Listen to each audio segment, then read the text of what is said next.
السلام علیکم۔ Urdu centre hub میں خوش آمدید۔ پرانے زمانے کی بات ہے، کسی گاؤں کا چودھری بڑا لالچی تھا۔ لالچ نے اس کی عقل پر پردہ ڈال دیا تھا اور کردار و اخلاق انتہائی پست ہو گیا تھا۔ وہ گاؤں کے کسی بھی شخص کے پاس کوئی بھی قیمتی چیز دیکھتا تو اسے کسی بھی طریقے سے ہتھیا لیتا۔ گاؤں والے اس کے رویے سے انتہائی تنگ آ چکے تھے۔ انہوں نے کئی بار گاؤں کے قاضی اور مسجد کے پیش امام سے بھی شکایتیں کیں، جن کی باتیں چودھری بڑے غور سے تو سنتا تھا لیکن اس کو ماننے اور عمل کرنے کے لیے بالکل تیار نہ تھا۔ اگر اسے معلوم ہو جاتا کہ کسی کے پاس اچھی نسل کی گائے یا بھینسیں یا بکری، یہاں تک کہ مرغی بھی کیوں نہ ہو، وہ بیچارہ اس سے محروم ہو جاتا۔ گاؤں والے اپنے اچھے اچھے جانوروں میں بھی کوئی نہ کوئی عیب نکالتے اور اسے سارے گاؤں میں مشہور کر دیتے تاکہ ان کا جانور لالچی چودھری سے محفوظ رہے۔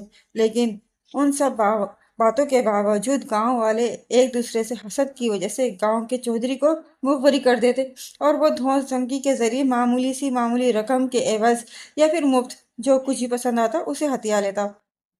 ایک دن گاؤں کے مولوی صاحب اور قاضی صاحب نے چودھری کو راستے پہ لانے کے لیے اور اسے سبق سکھانے کے لیے ایک منفرد طریقہ اپنایا۔ چودھری کی حویلی کے قریب ہی قاضی اور مولوی صاحب کے مکان تھے اور دونوں کے مکان کے صحن کے درمیان ایک دیوار تھی جو زیادہ اونچی نہ تھی، لہذا دیوار کے اوپر ایک انڈا رکھ کر دونوں زور زور سے چلانے لگے، لڑنے لگے۔ مولوی صاحب نے کہا، یہ سفید سونے کا انڈا میری دیوار پر ہے، اس کے مالک بھی میں ہوں۔ قاضی صاحب مولوی صاحب کی بات سن کر بولے، یہ تمہاری دیوار کب سے ہو گئی؟ مرغی بھی میری، دیوار بھی میری، سونے کا انڈا بھی میرا، اس لیے مالک بھی میں۔ مولوی صاحب نے جواب دیا، چلو مان لیتے ہیں کہ مرغی تمہاری ہے جو روز ایک سونے کا انڈا دیتی ہے، مگر آج اس نے میری دیوار پہ انڈا دیا ہے، اس لیے یہ انڈا میری ملکیت ہوا۔ جب قاضی اور مولوی کی لڑائی کی آوازیں چودھری نے سنی تو وہ بھاگا آ پہنچا، لیکن جب دیوار پر رکھا ایک عام سا انڈا دیکھا تو حیرت زدہ رہ گیا۔ اس نے جیسے ہی بولنے کے لیے کچھ منہ کھولا، قاضی صاحب فوراً بول اٹھے، دیکھیں چودھری صاحب، یہ مرغی نے آج غلطی سے سفید سونے کا انڈا اس کی دیوار پر دے دیا ہے جہاں یہ رکھا ہوا ہے، اور مولوی صاحب اس پر اپنا حق جتا رہے ہیں۔ یہ سن کر مولوی صاحب بولے، یہ میری دیوار ہے، اس لیے اس پر موجود انڈا بھی میرا ہے، لہذا مالک بھی میں ہوں۔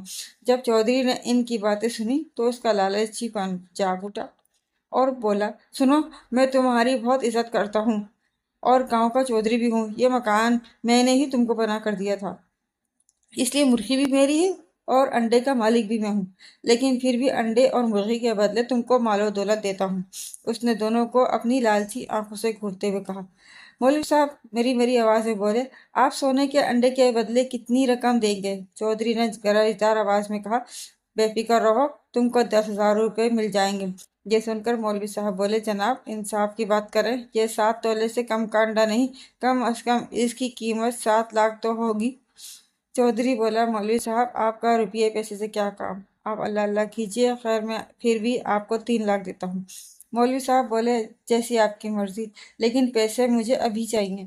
یہ سن کر چودھری بھاگا گیا اور ایک تھیلی اٹھا لایا اور بولا، مولوی صاحب پورے 3 لاکھ ہیں، اب آپ بیچ سے ہٹ جائیں، اب قاضی اور میرا معاملہ ہے۔ قاضی صاحب نے جب چودھری کی بات سنی تو بولے، یہ میری مرغی کا انڈا تھا اور سودا آپ نے مولوی صاحب سے کر لیا۔ چودھری نے کہا، ٹھیک ہے قاضی صاحب، ہم آپ سے بھی سودا کر لیتے ہیں، اس کے باوجود کہ سونے کا انڈا دینے والی مرغی بھی ہماری ہے۔ قاضی صاحب بولے، وہ روز ایک سونے کا انڈا دیتی ہے، اس کی کیا قیمت لگائیں گے؟ تقریباً 7 لاکھ روپے کا ایک انڈا ہے۔ چودھری بولا، تم میرے گاؤں میں رہتے ہو، میری زمین پر رہتے ہو، پھر بھی ایسی باتیں کرو گے؟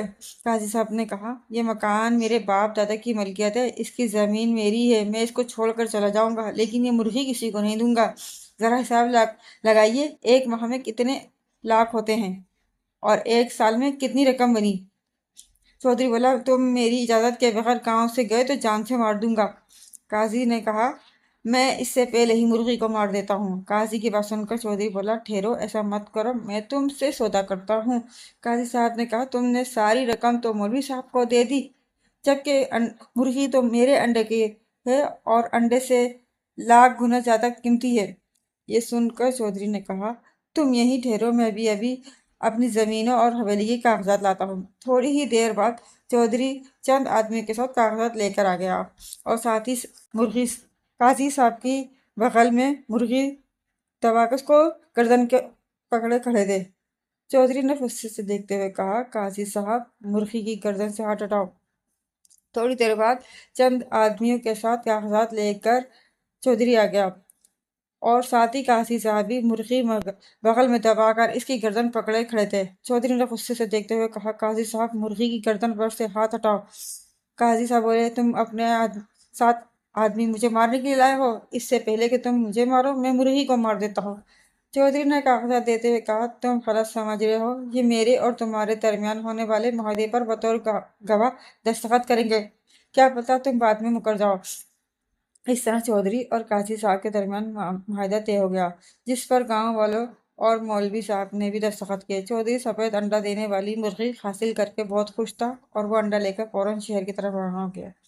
قاضی صاحب نے گاؤں والوں کے نام زمین کی رجسٹری کروا دی۔ جب کچھ دنوں بعد چودھری گاؤں واپس آیا تو غصے میں چلانے لگا، تم دونوں نے میرے ساتھ دھوکہ کیا ہے، میں تم کو نہیں چھوڑوں گا۔ یہ سن کر قاضی اور مولوی صاحب کے ساتھ موجود گاؤں والے بھی مسکرانے لگے۔ اس طرح گاؤں والوں کو چودھری کے ظلم سے نجات مل گئی۔